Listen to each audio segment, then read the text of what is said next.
chapter 14. Joab, son of Zeruiah, knew that the king's heart longed for Absalom. So Joab sent someone to Tekoa and had a wise woman brought from there. He said to her, "Pretend you are in mourning. Dress in mourning clothes and don't use any cosmetic lotions. Act like a woman who has spent many days grieving for the dead. Then go to the king and speak these words to him."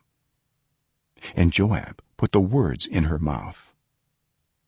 When the woman from Tekoa went to the king, she fell with her face to the ground to pay him honor, and she said, "Help me, your majesty." The king asked her, "What is troubling you?" She said, "I am a widow. My husband is dead. I, your servant, had 2 sons. They got into a fight with each other in the field, and no one was there to separate them. One struck the other and killed him. Now the whole clan has risen up against your servant. They say, 'Hand over the one who struck his brother down, so that we may put him to death for the life of his brother whom he killed. Then we will get rid of the heir as well.' They would put out the only burning coal I have left, leaving my husband neither name nor descendant on the face of the earth." The king said to the woman, "Go home, and I will issue an order in your behalf." But the woman from Tekoa said to him, "Let my lord the king pardon me and my family, and let the king and his throne be without guilt." The king replied, "If anyone says anything to you, bring them to me, and they will not bother you again." She said, "Then let the king invoke the Lord his God to prevent the avenger of blood from adding to the destruction, so that my son will not be destroyed." "As surely as the Lord lives," he said, "not one hair of your son's head will fall to the ground." Then the woman said, "Let your servant speak a word to my lord the king." "Speak," he replied. The woman said, "Why then have you devised a thing like this against the people of God? When the king says this, does he not convict himself?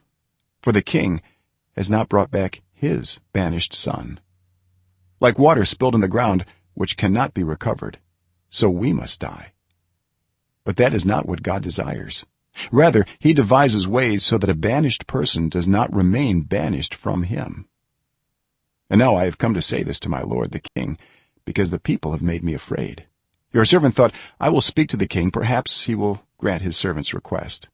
Perhaps the king will agree to deliver his servant from the hand of the man who is trying to cut off both me and my son from God's inheritance. And now your servant says, may the word of my lord the king secure my inheritance, for my lord the king is like an angel of God in discerning good and evil. May the Lord your God be with you." Then the king said to the woman, "Don't keep from me the answer to what I am going to ask you." "Let my lord the king speak," the woman said. The king asked, "Isn't the hand of Joab with you in all this?"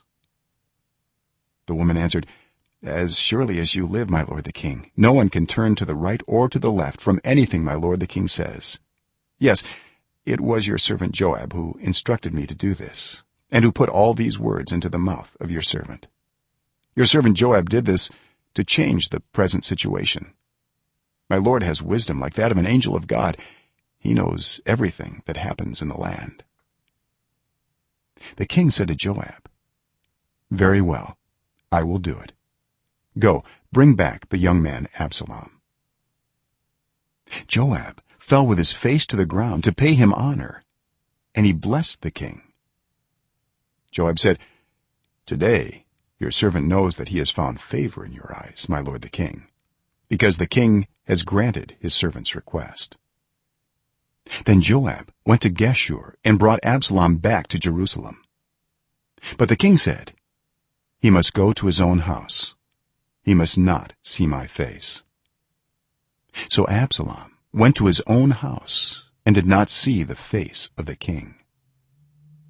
In all Israel there was not a man so highly praised for his handsome appearance as Absalom. From the top of his head to the sole of his foot there was no blemish in him. Whenever he cut the hair of his head, he used to cut his hair once a year because it became too heavy for him. He would weigh it, and its weight was 200 shekels by the royal standard. 3 sons and a daughter were born to Absalom. His daughter's name was Tamar, and she became a beautiful woman. Absalom lived 2 years in Jerusalem without seeing the king's face. Then Absalom sent for Joab in order to send him to the king, but Joab refused to come to him. So he sent a second time, but he refused to come. Then he said to his servants, "Look, Joab's field is next to mine, and he has barley there. Go and set it on fire." So Absalom's servants set the field on fire. Then Joab did go to Absalom's house, and he said to him, "Why have your servants set my field on fire?" Absalom said to Joab, "Look, I sent word to you and said, 'Come here so I can send you to the king, to ask, why have I come from Geshur? It would be better for me if I were still there. Now then, I want to see the king's face, and if I am guilty of anything, let him put me to death.'" So Joab went to the king and told him this. Then the king summoned Absalom, and he came in and bowed down with his face to the ground before the king. And the king kissed Absalom.